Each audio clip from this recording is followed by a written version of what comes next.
definitely one of my favorite clients.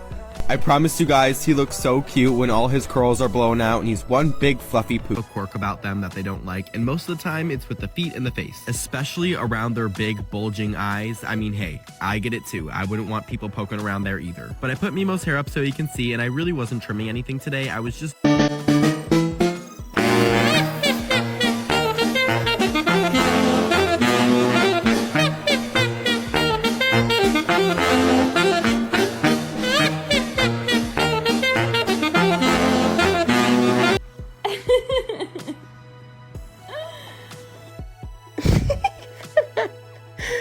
Sit by myself, talking to the moon.